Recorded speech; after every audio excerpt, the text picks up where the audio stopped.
You're listening to Rebel Justice, the podcast from The View magazine. On this podcast, we center women with lived experience of the justice system, women who have survived it, been incarcerated by it, or are working to transform it from within and beyond. We also speak with judges, lawyers, campaigners, artists, and healers navigating the system every day. Together, we ask how justice might be reimagined with dignity and humanity at its core. So, can you start by sharing a little bit about your journey and what led you to join Her Circle? My journey with this area of work started about 8 years ago, and it was 8 years ago this month. I had a mental health breakdown, and then my children were removed by social services in what was the worst experience of my life and my family's life. And that started a process where the children were removed, and then for 8.5 months, we were going through a process of trying to prove I was fit to have them.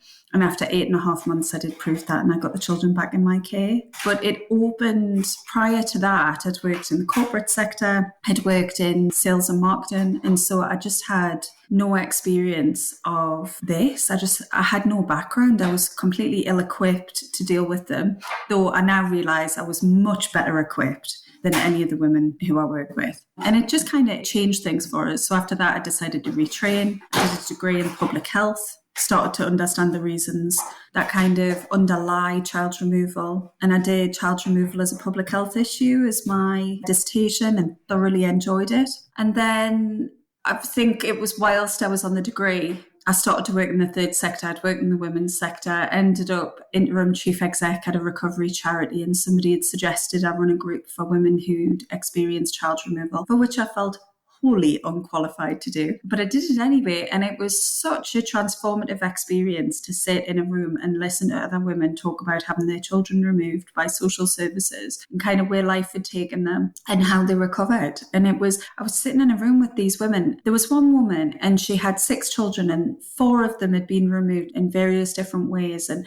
our son had been adopted, but she knew who he was. I'm not sure how, all of these stories are completely different, but I'm not sure how, but she knew. And she'd managed to find a podcast that he'd recorded with a pal of his on Spotify where they were mucking about and playing on a guitar. And she used to listen to that podcast every single night before going to bed. And she was in her 60s when I met her, and our son was in his 20s. And there was just something about it. I couldn't undo emotionally what I felt in that room with those other women. I felt completely connected to them and bonded to them in a way that I'd never experienced in life before. And so started to work in this area. And I knew that Her Circle existed. There was a group of really fabulous women who worked across industries, across legal, health, women's services, voluntary sector, who used to meet, I think it was once a month or once every 2 months, to talk about this issue, to talk about the fact that they were seeing it more and more in their services and their areas of work. And I knew that they were out there, and it was the beginning of COVID, so I asked them for a Teams meeting.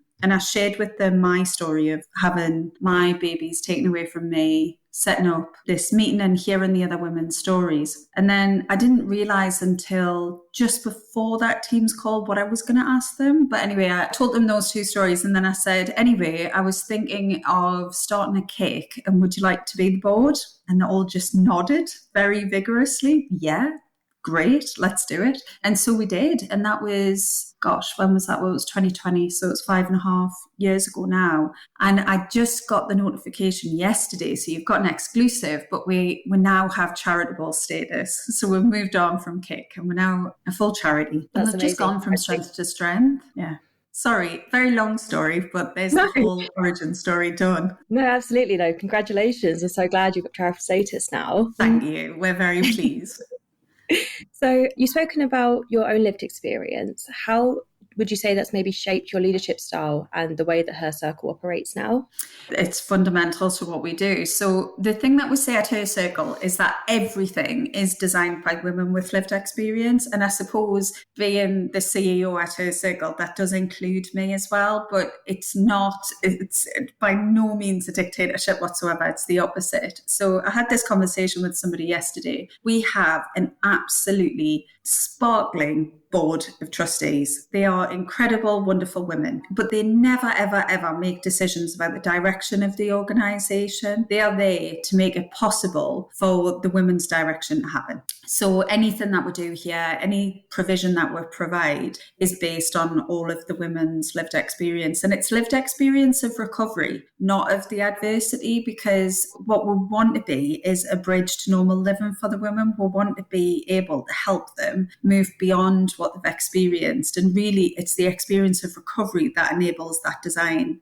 We know how women get into really poor circumstances, but I think it's less understood by services of how women thrive. So a lot of it is based on mine. So when I reflect on what happened to me and the children, it was really harrowing. I went from having full custody of the children since they were born to having 5.5 hours a week supervised contact. And you don't realise the pain that creates, but you no longer have any input whatsoever on what your children are eating, or where your children are going, or what your children wear. And that might not sound like the biggest blows, but it really can be for women, because it's a really odd idea, but emotionally and mentally, women, I find, certainly not all women, but a lot of women I find feel an ownership of their children. So they say that their children are theirs, like my hands are mine, my babies are mine. And it's that real primal instinct to protect and to nurture. And that's taken away from women. When the babies are taken away from them, they lose all of those decisions. And we see little things like babies who are in temporary foster care go with suitcases of clothes that their mums have bought for them. And then when they see the children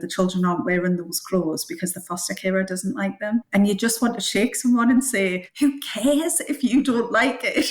Like, give the woman a tiny sense of control back. And so that is a very long way to say that in the designer service, the women have to feel ownership and control over our space, over our direction, over what we're doing. This has to be theirs. The things that I recognised when I went through my story, as harrowing as it was, is that I had huge advantages. So I wasn't living in poverty. I didn't have a background of poverty and disadvantage. I had poor mental health since I was a child. I definitely had. And I would say that this catapulted us into managing it in a way that I never had.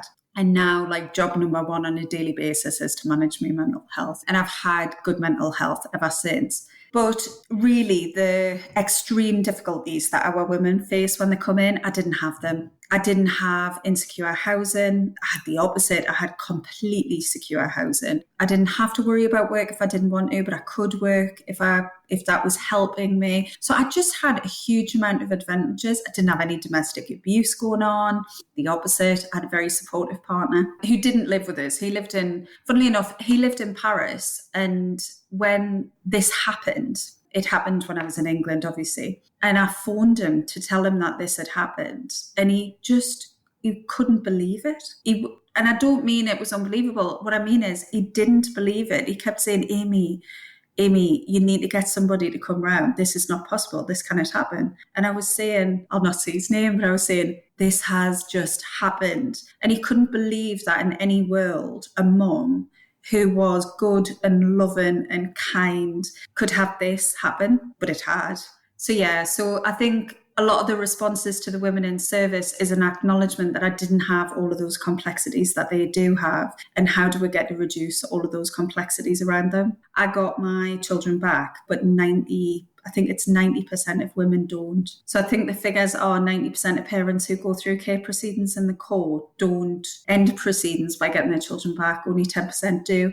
And there's other figures around, so social services will feel proud and content if children are placed within the family. But from personal experience, my children were placed with my sister. So that should have been, oh, well, that's okay because the children are still in the family. The pain was excruciating for me. It ripped our family apart because I was absolutely blamed for doing this to the family for reasons which I can completely understand they would feel that way. But we've never recovered as a family, ever. So I don't have any relationship with that sister now or my mum. And these are the ripple effects over time. Thank you. So You mentioned some of the complexities, but for listeners who may not have heard the term before, what does complex motherhood mean? So, complex motherhood is a term that we use to describe women's experiences who we would see in service. And it's women who, at any given time, can be experiencing domestic abuse, poverty, substance misuse, poor mental health. They may have had experience with the criminal justice system or be going through issues with the criminal justice system, have experience of care and sexual and physical abuse, either in childhood or adulthood.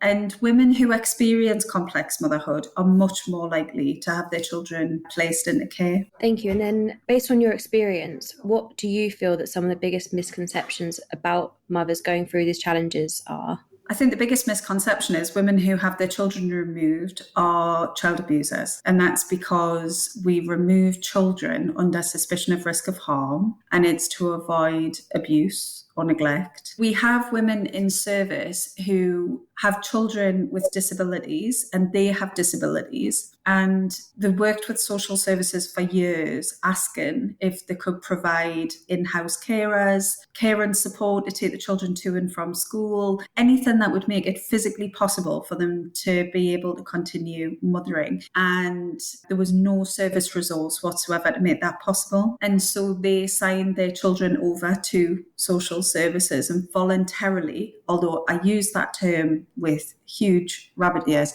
they put their children voluntarily into care, because once the children were in care, they would have all of that wraparound support and the children's needs could be met. But for women to get to that point, to make that decision, they were at the point of wanting to commit suicide, or complete suicide rather. So some of the women that we're working with are getting to such extreme degrees of struggle because there's no resource to offer them to lighten the load. It becomes the only option. That woman has not neglected or abused a child at all. And then we'll have other women who their children have been placed into care because they were in relationships with men who either harmed them or harmed their child. And then when they reached out to social services for support, they were told that they didn't do it quickly enough, and that although he has a criminal history of violence and abuse and she has no criminal history whatsoever, because it's only her word against his, they can't rule out that she could have been the perpetrator. So to be safe, they're going to remove the child from her as well. She has not abused or harmed that child, and that child is being removed and placed into care to limit risk to the local authority. So I think the biggest misconception is that parents who have their children removed are abusers. I wish it was solidly people who were abusing kids, because I do think you need a care system. I do think you need a way in which to remove children from families who would intentionally harm them. But that's not who we're working with. That's not what complex motherhood is. Complex motherhood is mothers who have unmet health and social needs, and as a result, their families will be suffering. And there is, at the moment, there's no difference in assessing between harm perpetrated on children by parents and children unintentionally experiencing harm due to the unmet health needs of parents. But it's how we contextualise that, and we contextualise a lot of this as choice. So we say that women are choosing to be with perpetrators when actually they're choosing not to be homeless, because there is no way to put women. So in terms of mother and baby units, we have one woman at the moment who had a baby removed at birth because they wanted to complete more assessments. She was in really fit and great condition at birth, but they wanted to complete more assessments before allowing her to have the baby. In the period of time that her and baby have continued to be assessed separately, she's done amazingly well. And she's been trying to move house for about 6 months, but she got no help with moving house whatsoever. She was still living in the same property. Her ex was a significant risk to her. No measures put in place to protect her from him or to keep him away from her. Or even in the social service meetings, he was invited into the same room as her. I was astonished at how little safeguarding was actually put around her. Anyway, he broke into our property and he beat her up a few weeks ago in the most extreme fashion I've ever seen. And the social worker's feedback on that, so she was offered a mother and baby unit in Middlesbrough. That was the nearest place she was offered. And if she took that place, she would have to not see her baby every day. So her baby's in care, she has to go to a contact centre every day and see this baby. If she stops seeing this baby, it could be viewed as she's not engaging enough in the process, and so might lose a chance to get this baby back in her care full time. So she's in an absolutely no-win scenario, but there's no facility being used to remove perpetrators from women and children. And so she is just left with all of it to deal with. So in that case, she has absolutely not harmed or abused her child. There's domestic abuse, which is not being met. It's just a completely impossible situation, really, for a lot of these women. Why do you feel then maybe that child removal is such a hidden and stigmatised issue in our society?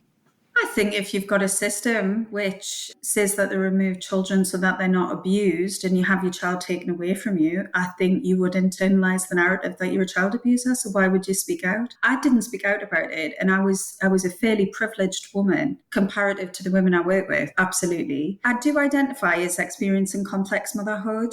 I just don't have the element of deprivation that the women I work with have as well. It's not spoken about. I did not speak about it at all when it happened to me. And it was only because somebody suggested I seek out women and provide a space for them to share their stories that I ever met those women. And I've only spoken about it publicly in the last couple of months. So it's been 8 years for me and I'm still reluctant to speak about it. Even at Her Circle, we don't ask women to share their personal shares. We ask them to share in we statements. So we take collective narratives and we share it together because we find that we can stand next to each other shoulder to shoulder, and I can be really proud of the women I'm standing next to, but I can still carry shame for what happened to me. So I think that's one thing that as women, we absolutely internalise the shame and stigma around it. I also think if you're not working in this area and if you're not somebody who does experience it, how are you ever going to come into contact with this? The assumptions that you would have around this are,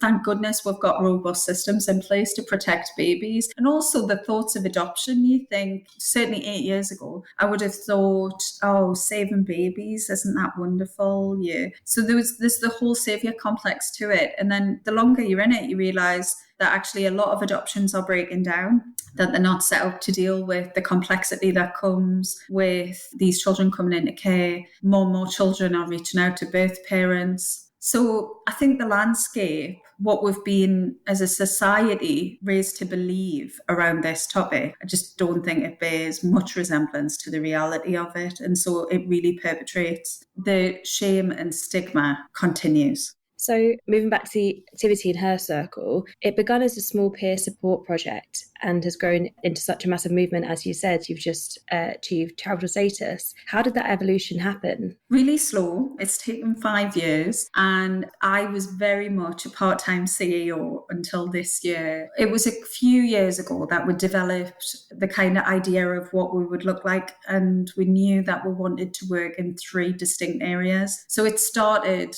me and one volunteer sat in a room, and it was just an empty room, and we just let people know that we're going to be there. And I think we sat in an empty room for 6 weeks before other women started to come.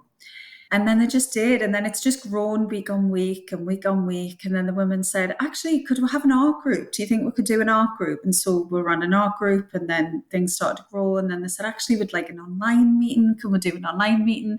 They never came to the online meeting, so that never stuck. But it's just grown and evolved as they've wanted it. And then a couple of years ago, we knew that what we wanted to do was we wanted to support women directly to recover. So that might be pre-removal or during removal to try and keep them with their child. But crucially, post-proceedings, if it didn't go well for women, we wanted to be a support for them to learn how to build a different life. We also knew that we wanted to work within research. So we want to elevate women's voices and experiences. I had really specific ideas around what was not understood about my case and what was done really poorly. And I found the other women had really strong views and opinions as well. And that actually, when we started to get together and we started to share these stories together, there was real common themes. So one of the first pieces of research we did was a research piece called Still a Man, which I still absolutely adore and think is amazing. And it was the stories of 10 women, and we took different themes out of that. So we knew we wanted to support women. We knew that once women were in a stable place of recovery, we wanted to elevate voices within research. And then lastly, we knew we wanted to affect change on systems and how systems operate and try and influence change for the better. I always say that the original inception of the Children's Act never conceived of our type of mums being involved in these processes. They were built with abuse and neglect in mind. You know, parents who would intentionally harm children and how to act against them. What we've got now is a society that post-austerity is so poor, is living in such extreme deprivation, who has not tackled gender-based violence. And so you've got families really struggling under male violence, not being supported to a point where children are entering care. And we also have an SEN crisis. So we have children who have special educational needs who are not being met and are being failed out of systems to the point of family breakdown. And then you've got voluntary care entry. And you've also got a family breakdown scenario where the violence is perpetrated from children to parents. And again, there's no support options available in society. And it's only at the point of family breakdown. And the support isn't support. It's just care entry. I think we've now got figures that show, there was a review by Helen Richardson from the BBC highlighted this in a news article recently, that the femicide cases, now 1 in 10 women who die at the hands of men are dying at the hands of sons. So we're living with this type of violence within homes, and there's nothing to stop it happening. And so when relief cannot be found, it's ending in family breakdown. So the Children's Act was just never set up for these things. No systems were set up for these things. Mental health services were never designed with crisis of a woman and a newborn baby being separated intentionally from each other. So the original systems that we have just didn't have it built in. And so we want to be part of the redesign of all of those things, of tackling gender-based violence rather than taking children away from mothers. How do we take perpetrators away from men? How do we stop the cycle? So that was the evolution. That was how we got to the 3 pillars. So we rebranded, we renamed and became Her Circle this year.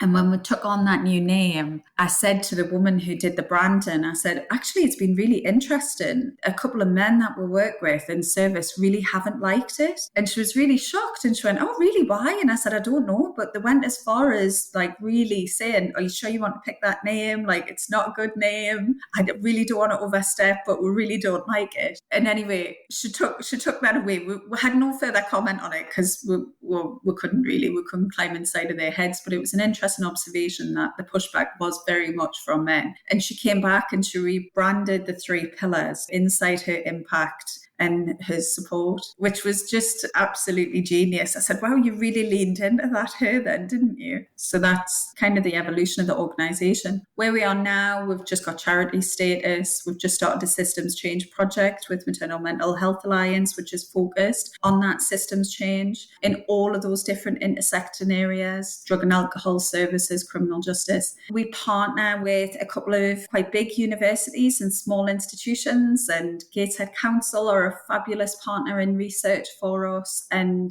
our services for women now is 4 days a week over arts, health, education, recovery from domestic abuse, peer support. So yes, it's just blossomed. That sounds absolutely amazing. And I love the leading into the Her Circle. I really did.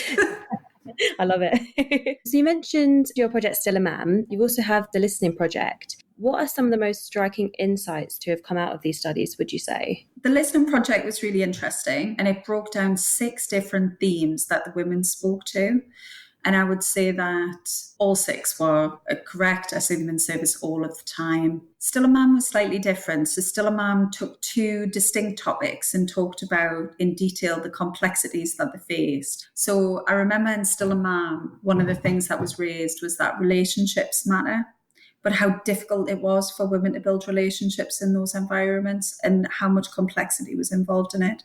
So these are women who are not professionally trained at all, but they're sitting in a room with women who have been trained in this, and it is usually women. I think the figures must be like 95-5, maybe 99-1. It's so weighted female, this sector. But women are sitting in that room with women who are trained to degree or master's level in theories and concepts and frameworks that are being applied to her family. And then she has a manager for support. She has frameworks and competencies that she needs to work to. So there's a lot of professional support and function around the professionals in that space for which women have none. The women are also not in a professional environment. The women are in their life. They're in their living room.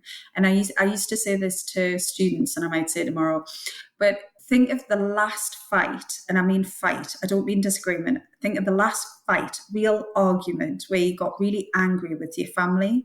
So the worst family drama that's happened in recent years, think about how you behaved. Now imagine you are doing that in the office. How would it go down? I know how I have behaved with my family in family disputes, and I'd get sacked. Anyone would get sacked. That's the lens for which women are judged by, because they're walking into a professional environment. And so they're really judged on, I think, a fair reckoning. So that was one of the things that came out of the Still a Mom one. I think the other thing that came out of it is how possible it is for women to recover, but that the timeframes are really what we allow them. And it's quite often when proceedings conclude that women start to grow. And we see that very much as the actual pressure of the risk of losing their children is so much they can't bear it. But once the chance of getting their children back is gone, they almost have nothing to lose. The risk is gone. And so it can enable their recovery journey. So one thing that we're really interested in is how do we reduce the pressure whilst they still have a chance to be reunified with their child? And I always think of my son when he was doing his SATs. He went to a lovely school who were really switched on about how hard it can be when you're being assessed. And so when he was doing his SATs, they gave them bacon sandwiches and they had disco mornings in the hall, dance and shake off their anxiety. And then they would do the tests because they knew that if they could calm the children down, the children would perform better. And there is no way at the moment, there's very little facility to help women do that within proceedings. So I think that was really interesting. I think Listening Project really speaks to pinpoint areas that could do with improvement. So they talk a lot about advocacy and what advocacy would look like for women. And that is definitely something we're hoping to help be a part of within the Maternal Mental Health Alliance Council, then the projects we do with Newcastle University. We definitely want to be part of shaping that. Thank you. You mentioned previously how Her Circle doesn't just support women, but you actively challenge systems that oppress them. What do you feel has been the biggest challenge in trying to shift these attitudes or policies so far? It's the culture of the organisation or institution that you're going up against. So we have really great allies, particularly in Newcastle and Gateshead. I am so proud of the people that we work with within Gateshead Council and Newcastle Council. They're really open. They really want to strive for excellence, to deliver the best they possibly can for women. I really feel like we've got a phenomenal, strong female leadership team in Newcastle and Gateshead. And men too. I just don't know them because they're not running public health or children's services. So I think having allies at the very top who are setting the tone, who are saying, this is something that we want to buy into. This is something we want to be a part of. The rest of the local authority do follow suit. What I will say is, though, Newcastle Council social services have been phenomenal. The great teams to work with. I can name countless teams and workers who are brilliant. However, where I haven't had relationships with senior leaders before working in a local authority, and then we've done a piece of work, there has been an absolute closed door from teams and from legal to working with us. And so much a few weeks ago, we were trying to support a mum where there'd been some really, I never say particularly bad practice. I think, social workers work within a really difficult framework that are there to assess for risk. They don't have support to offer. That doesn't mean that they're bad people or bad agents at all. And you almost never see bad social work. When you're looking at it from that lens, you never see bad social work. I think social work needs reformed. That doesn't mean they're doing a bad job. But I saw bad social work a little while ago and brought it to the team. And it ended with their legal team saying, we think you're a bad influence on mum's relationship with us, so we've decided to exclude you from any future meetings. And that was it. And they did, and they have. And that woman is still flailing to get help, to get support, for them to respond to her. She's terrified that she's going to be kept away from her child. And there is absolutely nothing we can do, because legally they're within their rights to say, we just choose not to work with you. You're too troublesome. You've got too many qualifications. That was something that actually came back. You're not a lay advocate. You're too qualified, so we won't speak to you. Which is harrowing when you think of what we're advocating for. Yeah. Mum's frightened. Mum's worried that this is going to happen. Is there any way that we can put our mind at rest? How do we communicate this better? To then get a response, we think you're a bad influence, so you cut out of anything. And that mum, it's getting worse for her, not better. So that's been really harrowing to see that. But it's been a really good lesson for us in terms of how we grow into new areas. And we have had this said to us before: you have to work with, you have to be the subordinate in the relationship. You can't challenge them because they have so much power that they will override you. And we hadn't experienced that at all until this case. But this case is like the poster case. And now we really do understand why other services who've been working amongst this field for decades have chosen to take the position of being subordinates. I don't think we can. We can't do that. It's not our way. But it's interesting, and it will change and it'll develop. We will never be commissioned by local authorities, but look at ways that we can have partnership agreements of expected behaviour. That sounds great. I think I was going to say, perhaps, as you mentioned, where it gets to the point where women are kind of at the end of the line when they finally are forced to reach out to social services. There's probably also that fear of asking for help because they'll be reported to social services. And obviously, as it happens, yourselves have come up with issues against them. So in that, how does Her Circle create these safe spaces for women so that they feel able to reach out and it's a safe space?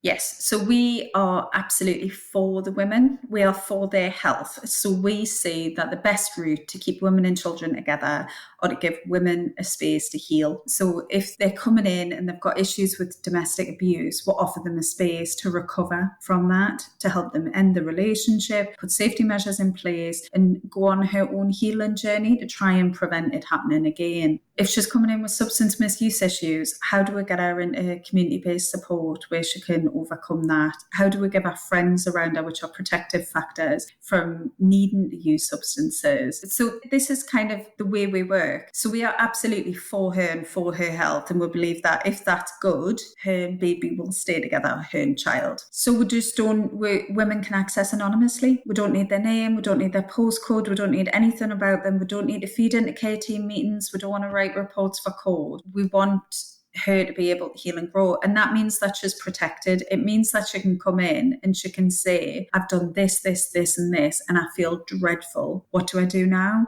And it opens the door to her recovering. It certainly happened for me. I went to mental health services 18 months before my children were removed from my care. And I went and I said, I think I had anorexia at the time, but I didn't realise it. So I was over-exercised and I was quite thin. I don't think I was eating very much. And when the children would go to my mum's house, I drank 2 bottles of wine a night. And the children slept out twice a week. So 18 months before the children were placed into care, I was really struggling. And I went to talking therapies and I had this appointment and I said, I'm really worried.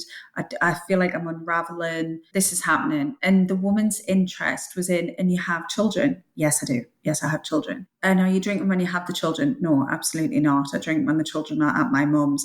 I think in all honesty, I would have been drinking when the children were in the house as well, but perhaps not in a way that I viewed as problematic. So perhaps on the nights where I did have the children, I was drinking a bottle of wine, which is still quite unreasonable, but fairly, I would say, quite normal given what I hear at the school gates. But then on the nights where I didn't have them, I was drinking 2 bottles of wine, which sent me into oblivion. That was me unconscious. And that was really, really different. I didn't drink really between the ages of 17 and 27 at all. Maybe a glass of wine a year. I wasn't a drinker. So to do this was quite significant. Anyway, she put a report into social services. And social services came out and did a visit because they had concerns. And the social worker decided when she came out and she met with me that she didn't have enough concerns to start an assessment, a formal assessment, to review if I was a risk to the children, but did suggest that I'd get some help and that I just need some support around us. But I didn't feel like I could trust that worker to go back to that service. I didn't feel like I could trust anybody to tell them I was struggling in case something bad happened. And then I used my own coping strategies for 18 months. And then I had a complete nervous breakdown. And because they'd been notified 18 months earlier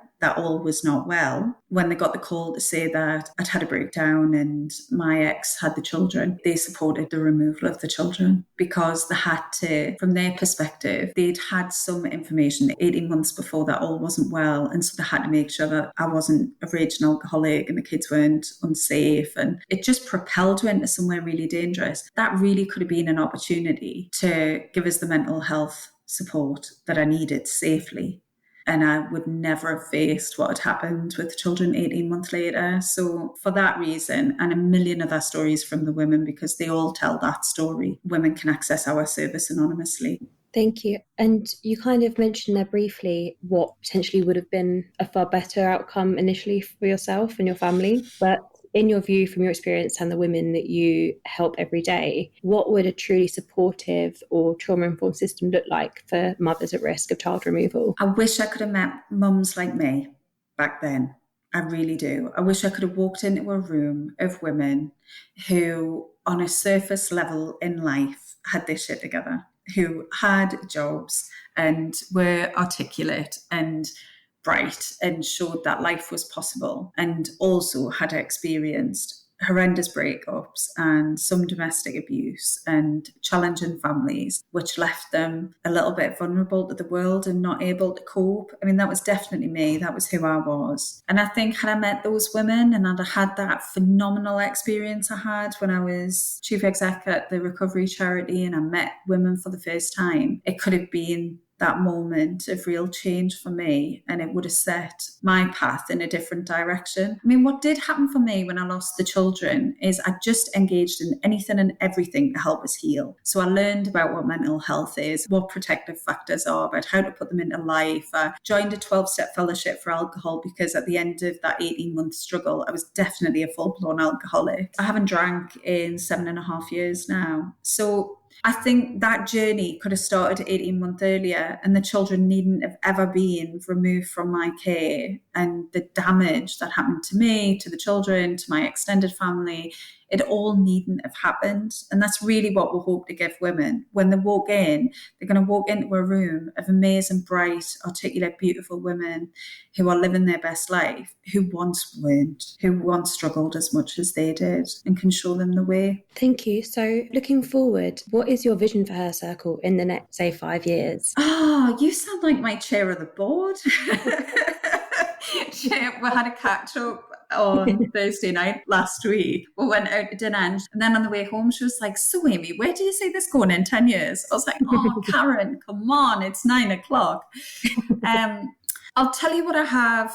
For Her Circle, we're always going to remain within the 3 pillars, and we're going to grow, and we're going to grow to the demands of the women as we see it. I hate using the word passionate because it's very, very 90s, but I am very passionate about Her Circle remaining a local organisation, and that being not to say that we don't want to pop up in other locations, we do, but it has to be in the same way we've done it within Newcastle, that it has to be homegrown. And so that may happen, that we're not just Newcastle, but we're Newcastle and Gateshead, that we'll have one in South Tyneside, that we're starting to move throughout the country. And we are being approached by commissioners to do that because the model is being bought into by people and they can see the value of it for women. So there's that element to it. I think in terms of research and systems change, I think the path will show itself in what's possible. I sincerely hope that the things that we're involved in right now are going to be resolved in 10 years.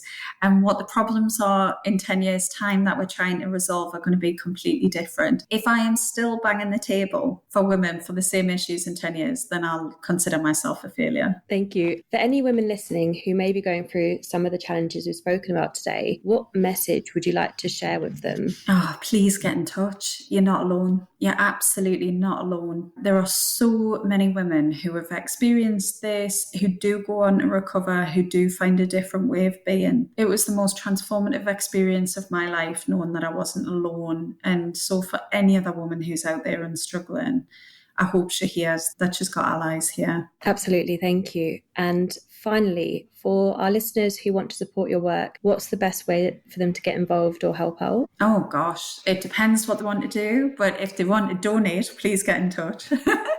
So our website is www.hercirclena.co.uk. Hopefully you can put it in the show notes. And there's a contact page there to get in touch with our email addresses on. And please do email. I get a shocking amount of emails from women who want to just come and work at Her Circle. And they'll send resumes of absolute excellence and then say, can I volunteer in your service? Because they just want to be near the women. It means so much to them. So we really are fortunate in that respect. But whatever your contribution that you would like to involve yourself with, whether it be research or project or gift of time or gift of money, please just get in touch. Absolutely. And your website and the email will be in the show notes for anyone that is looking to help out. Thank you. That's all the questions I have for today. Thank you for joining me. Thank you very much for asking. You've been listening to Rebel Justice, a podcast from The View magazine. If you'd like to support our work, you can subscribe to The View for just £20 a year and receive 4 digital editions and 1 print issue. Follow us on social media. You can find us on Instagram at _view_magazine and on LinkedIn, X, and TikTok. For press or general inquiries, email press@theviewmagazine.org. And if this episode mattered to you, please share it.